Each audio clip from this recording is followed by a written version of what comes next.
Welcome to Black Hat Briefings, held November 21st through the 22nd, 2001 in Amsterdam. This is videotape number 9, X-Remote ICMP-based OS fingerprinting techniques. My name is Ofir Arkin. I work for At Stake. I'm a managing security architect there. Some of you might know me from the security group website, which basically hosts my private research. What I'm going to speak about today is Xprob, which is a remote ICMP-based OS fingerprinting tool. I will talk about the techniques behind the tool. I'll give some examples. I'll explain to you what are the different development trees there and how we put some intelligence, sometimes it's artificial intelligence, into that scanning tool, and why this scanning tool is better than others. I also state the known problems, how you can detect the tool's activity, what it is designed to be in the future, and what is our main goal in developing the tool. During the session, if you have any kind of question, please raise your hand and ask. This is the reason that I'm here. First is a small tribute to Fyodor Arkin, which is the guy that writes the actual code for the tool. As you know, there are two Fyodors, or even more than that in the world, but in the security industry there are two Fyodors. One is the Fyodor of Nmap, and this guy, if you didn't identify this guy, is Fyodor Arkin. He's mainly active on the Snort mailing list, Snort development, so you can see his work there and see his contribution to Snort at the Snort mailing list. Okay, so the tool is written and maintained by both of us. As I said before, it's an active operating system fingerprinting tool based on my research, ICMP usage and scanning, which is available from our website. The tool is an alternative to some tools which are heavily dependent upon the usage of the TCP protocol for remote active operating system fingerprinting. Now, sometimes when you are using TCP in order to fingerprint an operating system, especially if you are trying to identify Microsoft-based one, you'll have a lot of troubles trying to differentiate between these operating systems. The two groups here that I gave different colors to, Microsoft Windows XP, Microsoft Windows 2K, Microsoft Windows Me and the one side, and Microsoft Windows NT4 and Microsoft Windows 98 SE are two distinguished groups which each of one of them share the same TCP IP stack basically. If you go and try a TCP-based tool, what you'll get is similarities in the results you'll get. Whenever you'll get a Microsoft Windows Me identification, the other tool will tell you that it might have been Windows 2000 as well. Now, for those of you who didn't play yet with Windows XP, Windows XP shares the same stack implementation as Windows 2K. In fact, the same stack as you'll find Win2K SP2. So I don't think that Microsoft actually worked on some stack enhancements for the usual TCP IP stack with Windows XP. This is just an example to what we can do with Xprob, which differentiated from other tools. Another big issue is the number of packets we need to initiate in order to remotely fingerprint the targeted operating systems. It is very small. In fact, the maximum amount of packets that the tool will send will be 4 packets. This means 4 packets sent as a maximum and 4 packets received as a maximum. For some operating systems, for the major of the operating systems, all we will need to do is to send 1 datagram or 2 datagrams and hope to receive between 1 to 2 datagrams back. And it will actually help us to identify if it's one datagram sent and received 8 different operating systems, and if it's 2 datagrams sent and received up to 18 different operating systems. So this makes the tool very fast and very efficient. The tool can be very stealthy. Why it is written that it can be and not is very stealthy. We still use zeros in the data payloads to send our packets, but as I'll demonstrate later on, what we are going to do is to use actual application data. What we will do then is, for example, if we will send an offending UDP packet, we're planning to get some code from NSLOOKUP and use a real query inside the data portion of the tool. This will give us the ability to bypass some proxies or firewalls which goes and look at the application portion and see if the application portion matches with the application the datagram is actually declared to be. Usually when you look at the type of traffic that we produce, you'll see that on a daily basis, you'll see a lot of that traffic. And a lot of IDS systems, what they do when they see the kind of traffic Xprobe produce is just say, okay, this is a ping attempt or whatever, but eventually we're doing a lot more than that. Using a simple ping, using a simple ICMP echo request or doing what other tricks Xprobe does, we actually, in 1 to 2, 3, or 4 packets, we are actually not only doing a host detection, we're also doing an operating system fingerprinting. And basically, people do not realize that we didn't only send an ICMP echo request and receive a reply. We actually finished the whole information gathering process. Xprobe might also change the traditional intelligent gathering approach. The usual approach is to detect the availability of a host, usually using some kind of a host detection method. Find a service is running, usually using a port scanner, and then identify the underlying operating system, again using a remote active operating system fingerprinting tool or a process. If the target is running a service that is known to be vulnerable, we might then launch an exploit to take advantage of that vulnerability. But if we combine everything together, we might go into this thing. This is an example as an unidentified IP is actually a Windows 2000 machine. When I'm using Xprobe, what I only need to do is to use between 1 to 2 packets as the total number to identify Windows 2000. Here you see probe I'm sending, a reply I'm getting, and then in order to exploit what I need to do is send another 3 TCP packets. Why 3 TCP packets? Because I need to do the TCP handshake, so here goes 2, and my exploit is the 3rd.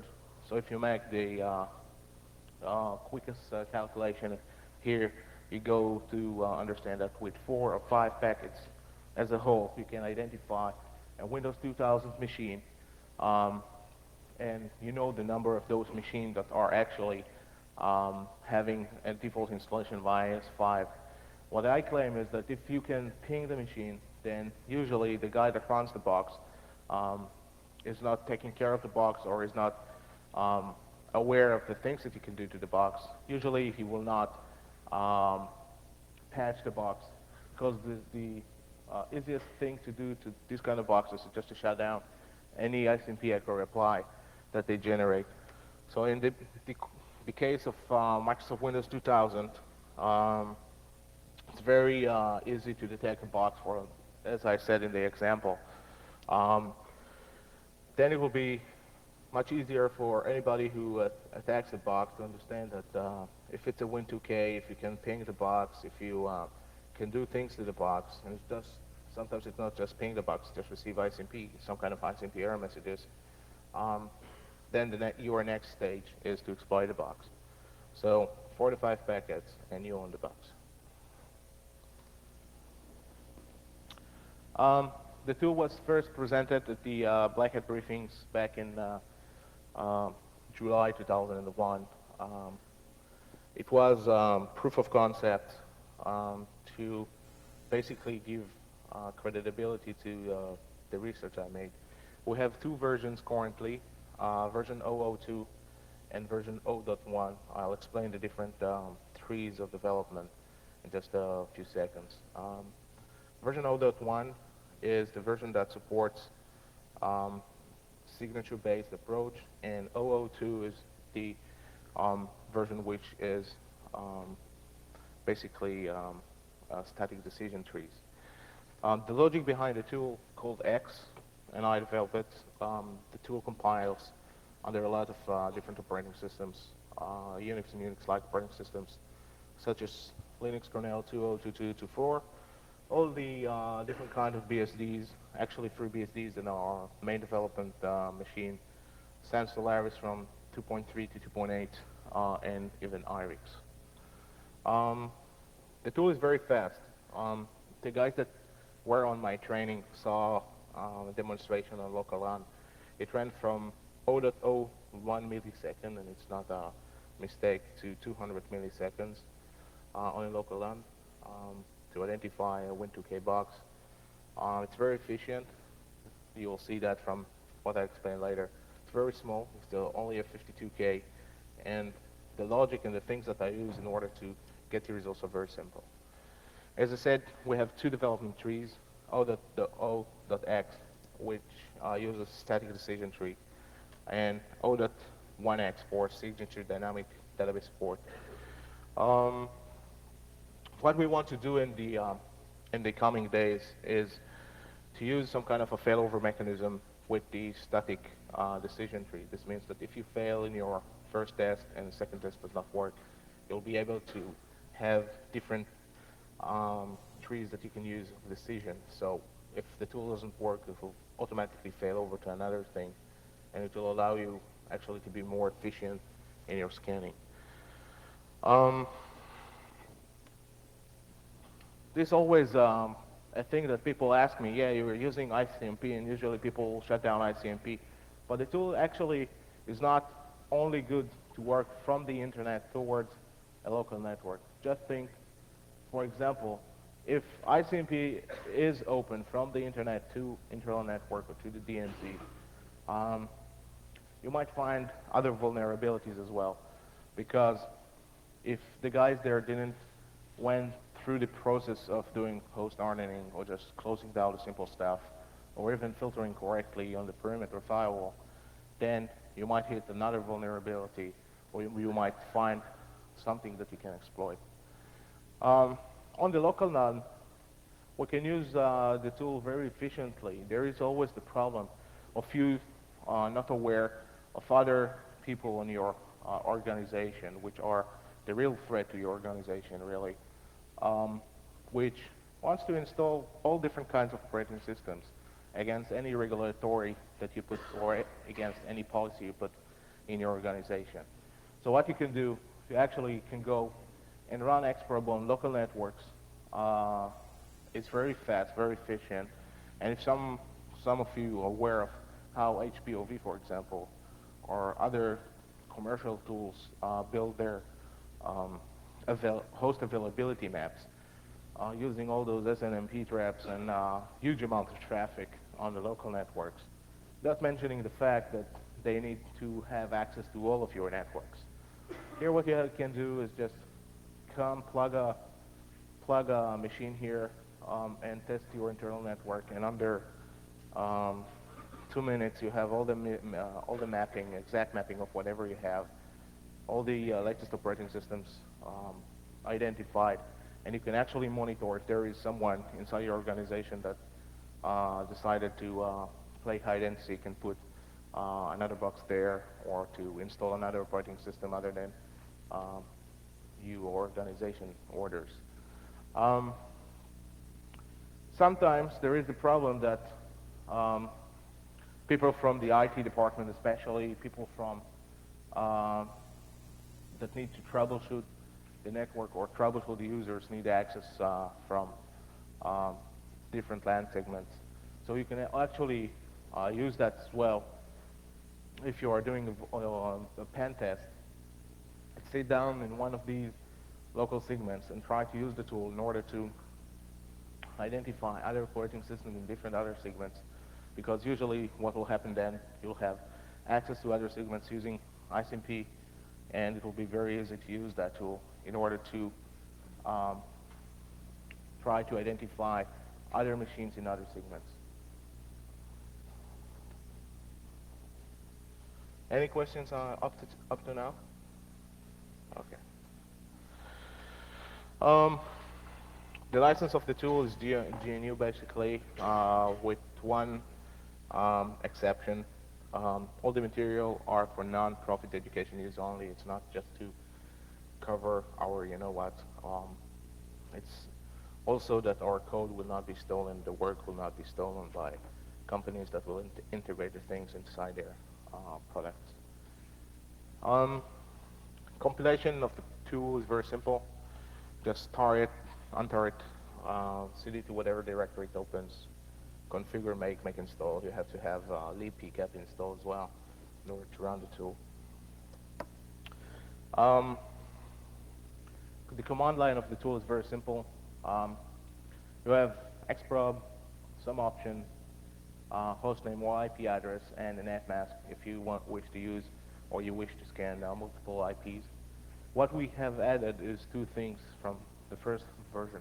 First of all, we added the -p option. -p basically lets you to define any UDP port you wish to send an offending UDP diagram to, so it can generate an ICMP error message. I'll go over it in a couple of minutes, and I explain why we are sending an offending UDP packet. Actually, by allowing to use whatever port we wish with the UDP diagram, what we're giving the end user is the ability to bypass some firewalls. There are some mistakes, for example this one, that instead of just configuring your firewall to allow access and port 53 UDP just to your DNS server, what some of these sites are doing, they're opening UDP port 53 to all DMZ IP addresses. Now, I've seen that in a lot of cases when I try the tool on the wild to see if it works and to test it.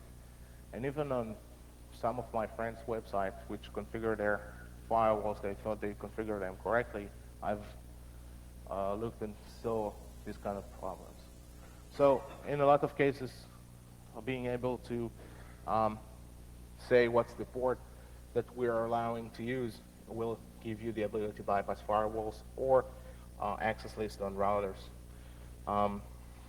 Usually, if you're using access list on routers, ports below 1024 will be closed, but ports higher than that will be open. We also added the option to log everything to a file for further processing. This means that whenever you run the tool and you want to script some stuff, you will be able to do that. First example that I'll give here, and all the examples here were permitted to be used except, I think, one. You'll see that later. Here's a nice website, defcon.org. Everybody knows DEFCON. Jeff Moss, other conference. So I wanted to see what's the operating system actually that Jeff runs on defcon.org. Jeff runs Microsoft Windows NT. Actually, he runs Microsoft Windows NT, SP6A plus the other little patches he needed to put there. The tool identified correctly. What you'll see is that with Microsoft Windows NT4, there are mainly two groups that we can differentiate between. First group is the Microsoft Windows NT4 up to and including SP3, and the second group is Microsoft Windows NT4 from SP4 and above. You can see here on the trace that the tool has some test where it actually says send. It actually sends on the wire some tests, and where it states 3, it's internal logic tests which we perform, which makes the tool even faster because we don't need to generate these tests again and again on the wire. Basically, this is version 002, which is available from my website. We're planning on releasing 003 in next week. You can see here that the first test what we send is a UDP packet to the IP address of defcon.org. The port which we send the packet to is 32132. We generated an ICMP error message. Then we send another echo request, timestamp request, and an address message request. Combined with all this information, we go and conclude that this is a Windows NT SP4 Plus based machine. This is the trace of the lookup. What you can see actually is the first packet, the UDP packet.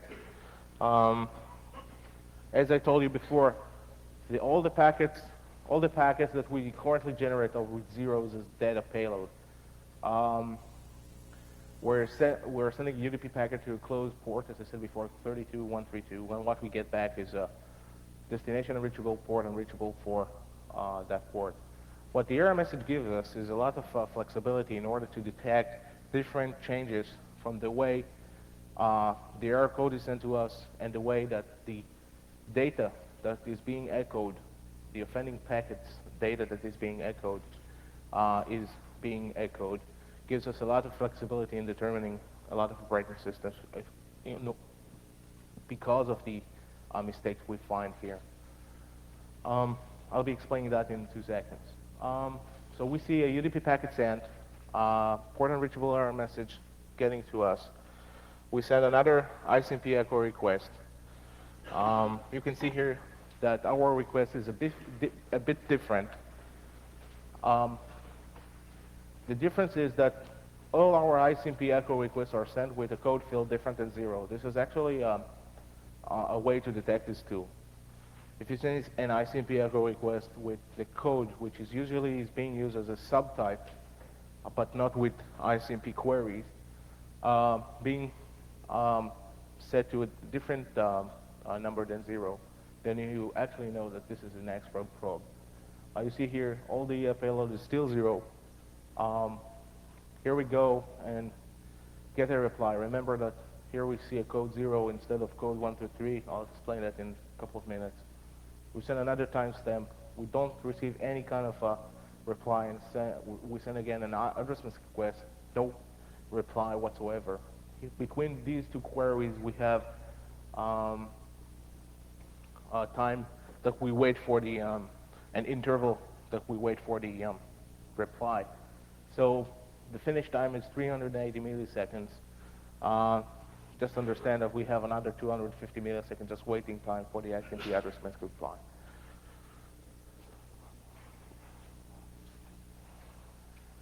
Now, if we're going to compare this with something else, for example, if we're going to do the same, but we're going to do a banner grab, which is a simple stuff to do in this case because we're targeting a website, we can see that in a simple telnet to port 80, we can see that we're using IIS version 4.0. We know that IIS version 4.0 was only used on NT4, so it's very simple to detect that we're using NT4, but we don't know what's the SP, for example, and we don't know other details.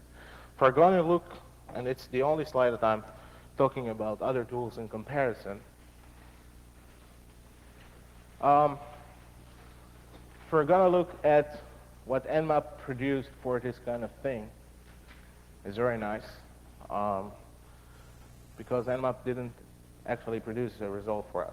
So that no exec OS matches for host, and actually urges us to submit a fingerprint for that host. What else we can see is the 2 ports open, and it's the holy grail for installing an IIS. It's the port 80 and port 21 combination for IS4. As for the number of packets which Nmap generated on the wire, you can see that the total number of packets generated were 3,358. You can slice it to a half. Let's say that all packets were sent and we have received some kind of a reply. So we are talking about around 1,500 packets in order to say that we don't understand what is the operating system on the other side. So I think you see the comparison about number of packets from this. Questions?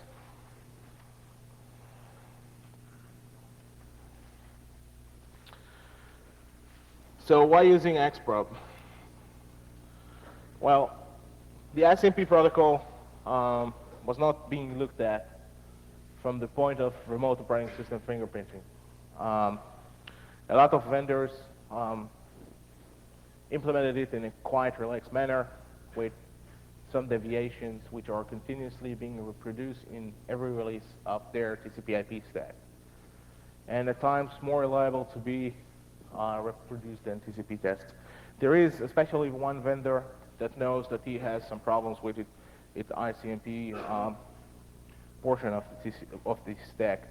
I've notified that vendor, but what I got back from him, from that vendor, was actually, if you know if we have some problems about our implementation, then what you have to do is you send us what is wrong and you send us a suggestion how we should fix it, and we might fix it. Well, guess what? I don't need to tell you. You go and read the RFC and do that. We also introduced some kind of artificial intelligence for our scanning tool, which is a lot smarter than just sending or choking the network with huge amounts of packets. Now, you saw the example with Nmap. When you use some kind of artificial intelligence, when you actually understand what you're doing, you can, even with TCP, and I've seen a good example for that, can lower your amount of packet sent, even with TCP, to maximum of 4 or 5 as well. So it's just a matter of how you understand things and how you do that. Here we have also a small overhead in the processing and in the scanning process. We don't do denial of service or other surprises during the scan, if you remember the famous Nmap Cisco incident. The tool is very fast because we're using small amounts of packets. It's stealth because still people think that they only were pinged and not, and their operating systems were not fingerprinted. It's accurate, and actually it's very accurate, and we are able to differentiate between each and every Microsoft-based operating system. The tool has cons as well, not only pros. It's limited to ICMP UDP protocols only. So it means that if they are being blocked and we need something else, or if we need TCP, then we're limited with the tool. The tool will not work. Its internet usage can be defeated quite easily if you understand what you need to filter. If you filter ICMP echo requests coming from the net, if you filter some ICMP error messages from your network out to the internet, you can defeat its usage. But again, it's not only good to be used from the internet, it's also good to be used internally. And it's very strong when used internally as well. We don't have failover to TCP or any correlation to TCP in any smart manner or in any manner. We are thinking about adding this capability to make the tool very, to make the tool actually the best scanner there is, but still a lot of work, and we don't know if we want to do something that others already done or doing. If we're using the version which uses a static decision tree, we're actually limited the number of operating systems and new additions to operating systems because the static tree is hard-coded into the binary. So it's really hard to add operating systems. The difference between the two development trees, one is using static and one is using the signature dynamic DB support. It's not the only difference. When we are using the static decision tree, we're actually using a predefined static decision tree. which is basically predefined, hard to add new operating system to. The database signature support means that in order to add support for an operating system, we just need to create an entry in the signature database. What we're going to put there is actually a parser that will automatically generate these kind of signatures. This means that if you are trying to fingerprint your router or fingerprint another operating system that is not into that signature base, what the parser will let you do is to automatically generate the signature and put it inside the signature database. So actually you can put your own signature database in a quite relaxed manner, not that hard to do like other tools. So in a sentence, version 0.1 is more accurate, easier, and flexible in the way to maintain updated signatures. Both the development trees use the same active voice fingerprinting methods, which I'll go over now. The first thing we are looking at is the ICMP error message echoing integrity. This means that each ICMP error message includes the IP header and at least the first 8 databytes of the datagram that trigger the error, which we call as the offending packet. We can, or there are operating systems that send more than 8 databytes, and it's reflected in RFC 1122. Some stack implementation may alter some of the offending packet's IP header and the underlying protocol's data. If someone really examines these alternations, it can make some kind of difference between one operating system to another. If you think about it, the only 2 fields we expect to be changed are the IP time to live field and the IP header checksum, because the IP time to live field is getting decreased in each point which the IP header is being processed, and the IP header checksum is being recalculated at every point the time to live is being decreased. So basically we're taking advantage of these port unreachable error messages, and we're examining several IP header and UDP related field values of that offending packet. What are the fields that we look at? First of all is the IP totaling field. Instead of the original value, sometimes what we are seeing is operating systems that echo this information and put a value which is 20 bytes higher than the original value. And in some cases, we see operating systems that will put a value which is 20 bytes less than the original value. And of course, there are the operating systems which will echo this value correctly. The IP ID of the offending packet sometimes will not be echoed correctly. Because of bit order problems, what you'll see is the field value is being flipped. First byte and the second byte will be flipped. And of course, there are operating system who does this okay.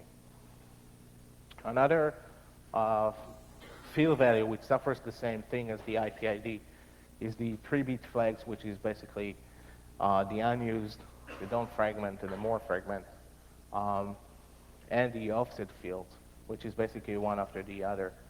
Some operating systems also will change the bit order, so if your offending packet carried a don't fragment bit set, you'll see instead an 0400 that should be there. You'll see an 0040. Again, this is a bit order problems. Sometimes the offending packet's IP header checksum will be mangled. This means that it either be miscalculated, it can be 0 as well, or it will be fine. Why it's being miscalculated? Because other fields will be bad, and in the time that you will receive that, the sniffer on your system or the parser on your system will try to calculate the IP header for the offending packet side, and it will see that it's being miscalculated. So it will send you actually an error. You'll see that. We'll also go to look for the UDP header checksum. And again, the same story here with the IP header checksum applies here as well. Sometimes it will be miscalculated, sometimes it will be 0, sometimes it will be fine. Um, what makes this even better for people who try to fingerprint is that some operating system stacks will not echo correctly several field values together. So we are actually being able to look at the large number of parameters with just one ICMP error message that is being received back. Um, this is an example with IBM AIX 3.2. We can actually see here that the IP total length field value here is 118 bytes, while when we see the ICMP port unreachable error message, we can see that instead of 0062, we get 0076, which is 98. Sorry, excuse me, it's 98 here, and it's 118 here, which basically is 20 bytes more than the original value which our offending packet carried. Here we can also see that the IP header checksum which is being echoed is miscalculated. Actually, you can see here from the TCP dump that actually states that our IP header checksum for the offending packet side is being miscalculated. Another good example is with OpenBSD 2.8. OpenBSD, between the versions of 2.6 and 2.9, has a very distinguishing fingerprinting thing. The IP total length field value echoed is 20 bytes less than the original. Here we can see 0062 here, which is 98, and 004E, which is 78. This actually gives us the opportunity to identify OpenBSD in one packet only. We send one offending packet, we get the reply back, and if it's 20 bytes less, we run some internal test, and we can go and actually calculate that this is an OpenBSD 2.6, 2.9. Other tools that try to identify OpenBSD, especially if they try to do that on 2.8 or 2.9, have real bad results. You can try that if you have an OpenBSD box. Another thing we look at is the preceding bits issue. Each IP datagram has an 8-bit field, which is called the type of service byte. Actually, this byte is now being a bit replaced by the diffserv mechanism. The first part of the byte is still being maintained. It's called the preceding field. It's a 3-bit long and intended to prioritize the IP datagram. The second part, which is a 4-bit long, is the type of service. And it was intended to describe how the network should make trade-offs between throughput, delay, reliability, and cost in routing an IP datagram. Never been used. And the last field is must be 0. Is unused and must be 0. The guys who've been in my training session saw that must be 0 in an RFC does not really mean that we need to put a 0 here. So what we can do is look at the RFC 1812, requirements for IP version 4 routers, which actually gives the exact manner of how we need to treat these fields when we send an ICMP error message. It says that if we are sending an ICMP error message, if sent at all must have their IP preceding field set to the same value as the IP preceding blah, blah, blah. All other ICMP error messages, which really interest us because this is the destination unreachable, port unreachable is belonging to this family, should have their preceding value set to 6 or 7. Now this is for routers and not for operating systems, and guess what? There is also the exception, which is the Linux kernel 2.0, 2.2, and 2.4, which think that they are acting as routers, and will set their preceding bit field value to 0xC0, which is actually 7 decimal. Now, this is very nice, but as you know, Linux is not a router. The only networking device that will set it to a 7 decimal value, set the ICMP error message preceding bits value to 7, is Cisco routers and Cisco equipment. So it gives us a really good starting point with this one.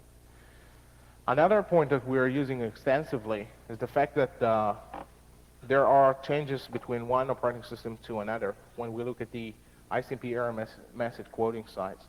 As you've seen before, the RFC states that you can actually send more than 8 databytes with your ICMP error message. Now, most of the operating systems will quote the offending packet's IP header and the first 8 databytes of the datagram as the RFC describes. But several will echo more than 8 databytes. We can actually divide this group into 3. The group that echoes 8 databytes, a group that echoes 64 databytes, and a group that echoes more than this. So I gave some examples as for Linux, which is belonging to the third group that will echo a lot more than 56 databytes. Sensoliris HPUX and Mac OS, which echo 64 databytes. Some old Nokia firewall boxes, and a lot of other networking devices. Here we have an example with Linux. First of all, we see that at this point, we start to put data inside. While we are receiving the error message, we can see that whatever we put here, which were 70 databytes, were echoed back. So it's echoing more than 8 databytes. This is actually the UDP header information, which stops here, and this is the data portion of it. We can also see in this example that Linux ICMP UDP error message for port unreachable sends the pristine bit set to C0 hex, which is 7 decimal. Another nice trick, which is the best trick to use if you want to differentiate between Microsoft boxes to the rest of the world, is to use code field value different than 0 with ICMP echo requests. When we send code field value different than 0,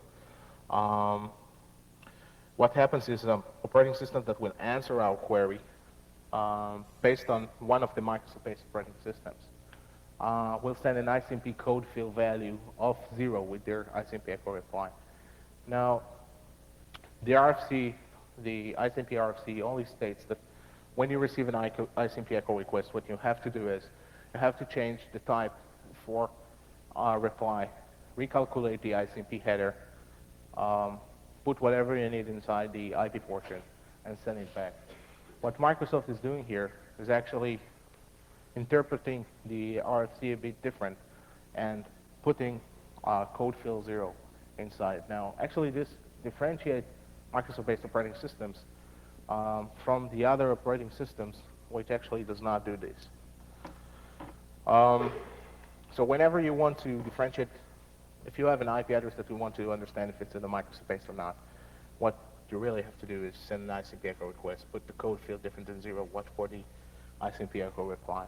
If you see the code field being echoed back as 0, you know that this is a Microsoft-based operating system for 99% of the cases. Any questions? Okay. Another nice thing that we use with XProb is a method called toss echoing. The same type of service field, but what we're now doing is using another ability. RFC 3049 defines the usage of this field with ICMP, and what it says is that ICMP error messages are always sent with the default type of service, which is 0. Request messages may be sent with any value, and reply messages is sent with the same value in the type of service field as was used in the corresponding ICMP request message. So some operating systems will ignore this RFC when sending ICMP echo reply messages and will not send the same value in the type of service field as was used in the corresponding ICMP request message. But this is very nice because it allows us to identify Microsoft Windows 2000. Here we see an example. We see here that the type of service field is set to 6. We also see that the code field here is set to 123 decimal. We see here that the type of service that is being echoed with the ICMP echo reply is 0, and as well, the code field here is being replied as 0. First code field, the ICMP code field being replied as 0 gives us all the Microsoft Windows operating systems, and also the fact that the type of service here is being echoed as 0 identified Microsoft Windows 2000. So this is actually the first combined active operating system fingerprinting, a method to identify a Win2K that was released. We use other gizmos. Mainly we use the don't fragment bit. We set it up. We see if it is being set up when we see the replies. We look at the IP time to live field values. The IP time to live field values actually carry 2 values. We're only looking at the ICMP error messages. We look at the time to live field value there, which is basically the same value if we use queries. And we look at the ICMP echo replies IP time to live field value, which is another set of values. So basically we have 2 sets of values we can use here. We look also to the fact that if the replies will carry the don't fragment bit within, and we look at another nice problem with Linux kernels 2.40 to 2.44, that they will send ICMP echo reply and request with IP ID field of 0. So it's very simple to identify these kernels, because just look at the IP ID, see it's 0, and here you have Linux kernels 2.40 and until 2.44. Now, how do we start? How do we take this all information and combine it to something that allow us to do the fingerprinting? Well, using the static logic, we send a UDP datagram to a definitely closed UDP port and watch for the result. Why a definitely closed UDP port? What happens? What is so important about this concept? Now, if you know, when we send a query to closed UDP port, the ICMP, we will receive an ICMP port unreachable error message. If this port is opened, we will not receive any kind of reply back. If there is a firewall which blocks our queries, then it will look like that the port is open. Now, we need to understand if there is a firewall there which blocks our queries or let our queries in. What we will do is we will send a query to definitely close UDP port. I can give example, a fast example of port 0, for example. To definitely close UDP port, sure it will give us a way fast, but as for the example. Now, if this box is not being firewalled, what we will be receiving back is ICMP port unreachable, right? It's definitely closed port. We know that if there is no firewall, if the firewall does not filter, we receive the reply. But if there is a firewall, then for our query, which in 99% needs to produce the ICMP error message, we'll not receive any kind of error message. And then we'll understand that there is a firewall there filtering our traffic, which will be very important to understand because of the similarities between results from open ports to closed ports, or the firewall, sorry. So in order to conclude this, if we want to understand if there is a firewall between us to the target, we choose a definitely closed UDP port that needs to produce ICMP port unreachable. If we are not receiving this ICMP port unreachable for the definitely closed UDP port, we conclude that there is a firewall filtering our traffic. So sure, using port 0 is not that wise because it gives you away pretty fast. So what we are going to do is going to dig out some definitely closed ports which are not being used by the NO association, which actually gives those ports and say what are the assigned ports. You can actually take some ports and randomize your UDP queries according to these ports. So in each run, in each instance that you are running your tool, you will choose another port which is definitely closed, and then it gives you actually a way to run away from IDS systems. we have an indicator if we have a filtering device. We load up our UDP packet with 70 data bytes, so we can test if our ICMP error message quotes more than 8 data bytes in the data portion of the offending packet. We set the diff bit, and as I say, we send it away. If we see that we are being filtered, we're going to do a failover. If not, we continue to play and we analyze the ICMP error message we receive. We look at the preceding bits portion, and if we look that it is set to 7, then we know that this is either a Linux kernel 2.0, 2.2.2.4, or Cisco equipment, or some extreme network switches. And we can also further differentiate between these. Now, all of this is internal logic. It's not something we send out. It's not something we're probing the network. It's something we already got from the network. We're just processing the information. For example, all the offending packets being echoed, then we know that this is a Linux kernel, or if only 8 data bytes are being echoed, we know that it's either Cisco or extreme network switches. And we do another internal test here to check the UDP checksum, which is being echoed badly with extreme network switches. And here we identify from just receiving one ICMP error message, Cisco equipment and extreme network switches. With the Linux kernel, we look for the time to live field. It's very simple again, it's internal test. If the time to live is near 64, we know it was initially started with 64, it's Linux 2.0. If not, it can be 2.2 or 2.4. Then we need another simple test. We send an ICMP echo request. We look to see if there is IP-ID 0 on our reply. If it's 0, then it's between 2.40 to 2.44.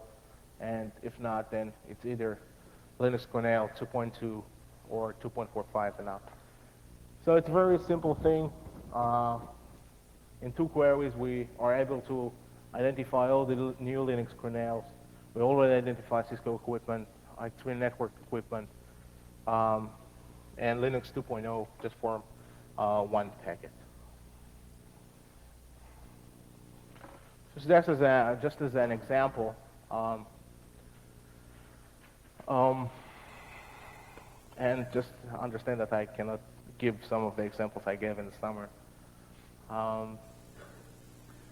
Kernel org, which you expect to run on Linux kernel, of course. We do the tests. It's very fast. What we can see here is that we send a UDP to 32.132.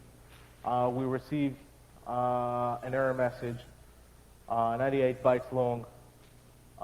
Internal logic sees that it's more than it's the preceding bit set to 0x0, so it gives this line saying these are the possibilities. We look at the number of datagrams which are being echoed. We see that it's more than 8. Then we go and identify Linux machines. The time to live is 255, so it's either some of the kernels of 2.2 or 2.4.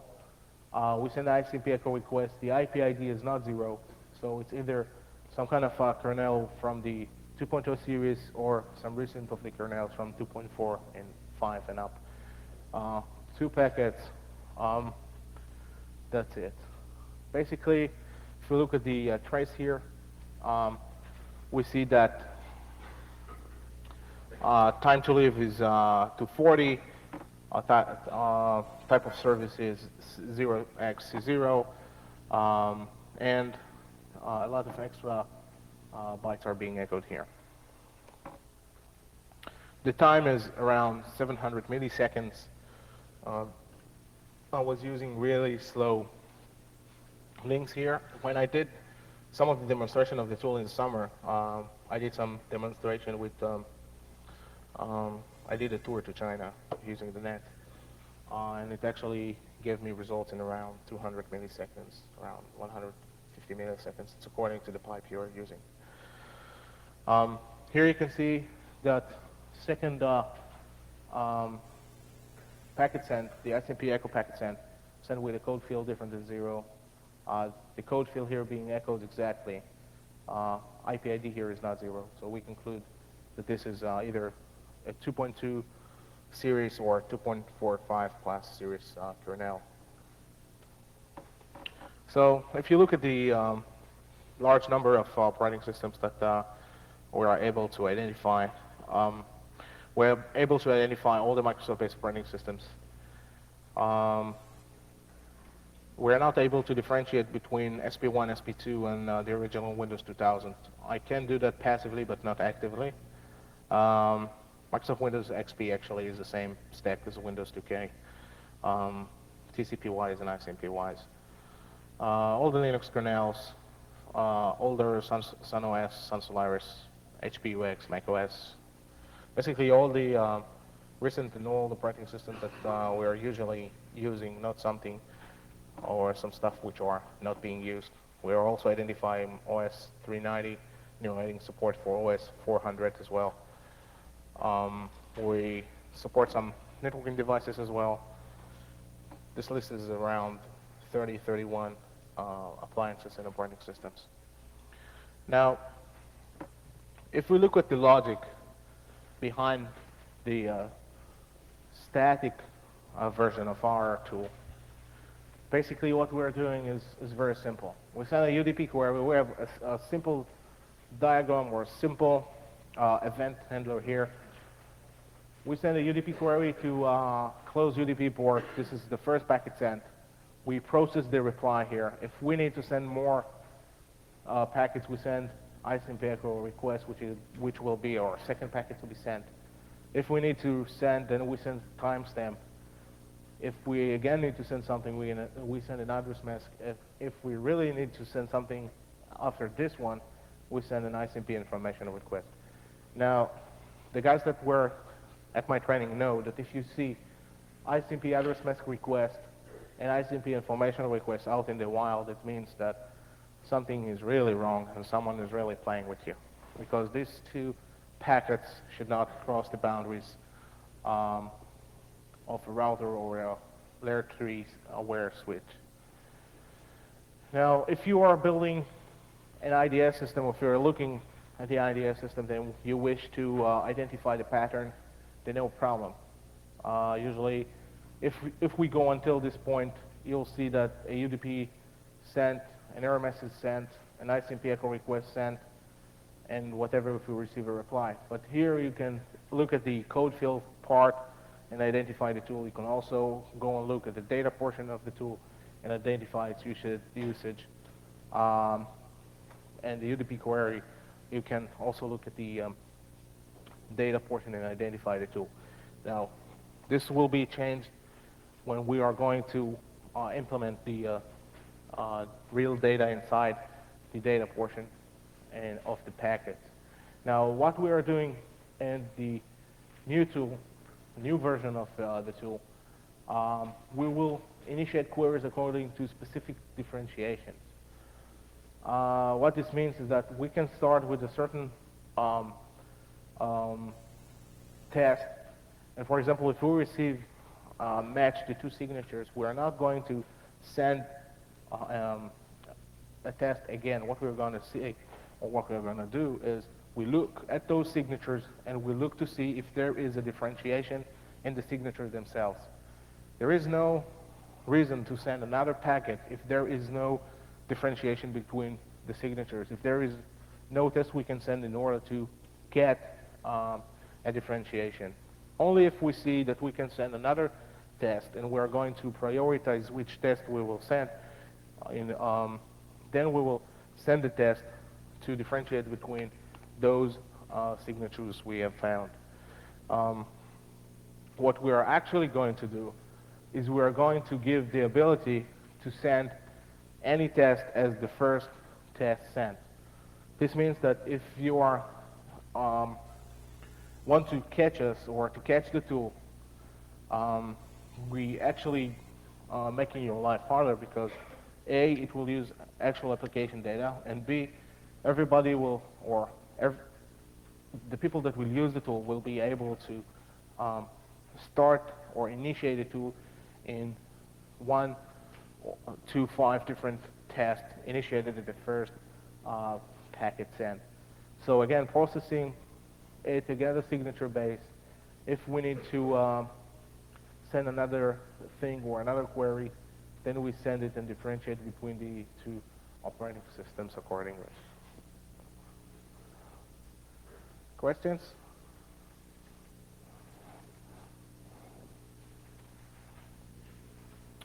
So how this signature-based approach will look like? Basically, we'll have platform name and 5 different tests. Here we see 6 exactly. Yeah, we see 6. We are still debating if to have 5 or 6. We'll have a UDP test, an ICMP echo request test, an ICMP timestamp request test, address mask, and info request test. We're going to prioritize them. This means that if we receive 2 signatures match a certain test, then the ICMP echo will have better priority than timestamp, better priority than address mask, better priority than information request. Then if you need to send a timestamp to differentiate between 2 operating systems, then it will get the prioritize it needs to. Actually, we have a lot of fields that we're looking at when we send a UDP test. We have 10 different fields which we are looking at when we are sending an ICMP, when we are receiving ICMP port enrichable error message back. And these fields, inside these fields, we're actually going to look sometimes at 3 different parameters as a whole. So this gives us a lot of flexibility when we match the error messages that we are receiving, and actually can produce here around 8 operating systems just from the error message we're receiving back. We'll look at the preceding bits, we'll look at the data bytes echoed, the UDP checksum, the time to leave, the IP ID being echoed, the IP total length echoed, the 3-bit flags and offset field, if the DF bit is being echoed at the offending packet side, the IP header checksum, and the IP ID echo. The first IP ID is the real IP ID if it's 0 or not. With the ICMP echo test, we look at the reply and we look at the code to see if it's 0 or not. We look at the preceding bits, time to leave, IP ID, 3 bits flags, and DF bit. And with the other 3 tests, we are looking for simple stuff as does it produce an answer, what is the time to leave, what is the IP ID and the DF bit.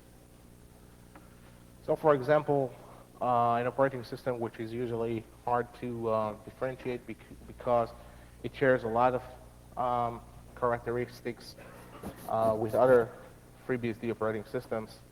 Here actually the tool identifies either at the kind of old OpenBSD 2.4 to 2.5 or with the new NetBSDs. How this is accomplished? We're sending the UDP, we get the error message, we go through some tests, the IP total length test, we look at the 3-bit flags and the offset, which is fine. We look at the ICMP echo request, and then we're making some internal decisions according to the DF bit, if it's being echoed or not being echoed in the port enrichable error message we're receiving, and OpenBSD 2.4 to 2.5 and NetBSD 1.4 to the current one share the same characteristics. A lot of times we will see that FreeBSDs, OpenBSDs, NetBSDs share same stack in older versions. It will be very hard to differentiate between them. Another nice site, and I put it here to give it a bit advertisement. It's netdaysecurity.org, a little nice site that gives some news. I like to go there because it's not biased in any way. Sorry? This is what they're running there. I guess they're being hosted if I'm not mistaken. Um, so again, 2 packets in Linux 2.2. Another site I wanted to look at is um, aldus.day. Basically, what we can see here is a database of hacked websites and other useful information. This is actually ran through all of the logic of the static part, and it stopped. Now, if we look at the other part we haven't implemented in the static logic, we have other tests that help us identify the FreeBSD portions of that. So this actually went until this point, and what actually aldus.day is running, and I can show you here. Using IP ID, which is correctly UDP checksum 0 here for the echoed part, which makes it FreeBSD. And with FreeBSD 5.0, the beta versions, they changed the time to leave to 64 when it was 255. So actually, aldus.day is running FreeBSD 5.0. Another site that I wanted to give is a big laugh about. And I didn't want to show the boat and the house and the airplane, if you understand. How many of you saw Kimball.org? No one? Oh, come on. Kimball.org, if you want to see, if you want to look at the great laugh, go there. This is actually the guy that offered, how much was 25 million, 20 million, 10 million for getting Osama bin Laden, and he actually had this kind of young intelligence hackers against terror and justified hacking for whatever. So again, he tried against all the three, and eventually looking at the other fingerprinting gave us, it gives us FreeBSD 4.1.1.403. I guess this is what Fluffy Bunny got when he defaced the site as well. Known problems with the tool. Signature base needs to grow. Actually, signature base needs to be released. We still don't do any IDS evasion, which is basically very, very easy for us to do. Just we need the time to do it. And you actually can identify the usage of the tool when you look at the code field with the ICMP echo requests. People just don't realize that they are being fingerprinting using this tool. And this tool is, and this talk is being ran for a year. The tool is available from July. When you download at least the static version, or you have it on your CDs and you look at what it can do for you, it's very, very, very fast, especially on local networks. So if you need to have an open source thing that will check up your operating systems on a regular basis, because usually we know that some IT departments do not like to put personal firewalls in internal segments. You can have your own version of who installed what on my network very efficiently and, of course, free. If you want to do further reading and understand all the methods that I've played with here, you can either go and download by research, which is version 3.0. I hope to make it 4.0 in the next 2 months or after Christmas. Or you can download the white paper we have released about the logic behind the tool, or just go to the security website, go to the X page. This presentation will be available from there as well, because I changed here and that some points. You can also download the FRAC article we have written. If you really want to get into it, you can go and read the RFCs. And just as an advice, if you really need to do development or do something, and you need to see how you need to do it correctly, go and read the RFCs. If you go and read some BIOS book or some other book about TCP/IP, I guess except for the late Stevens books or the Douglas Comer books, you don't really have anywhere to go. You can download the Xprob from various sites. We also use TCP dump. We always use Snort. We always use Snort as a presentation. I would like to thank Jeff for having me. I would like to thank JD Glaser for being he's the guy that actually asked me to come up with some kind of a logic to identify things better, and I just added everything up because he nagged me so much. And of course, I would like to thank you, the audience, for being here and having me. Thank you.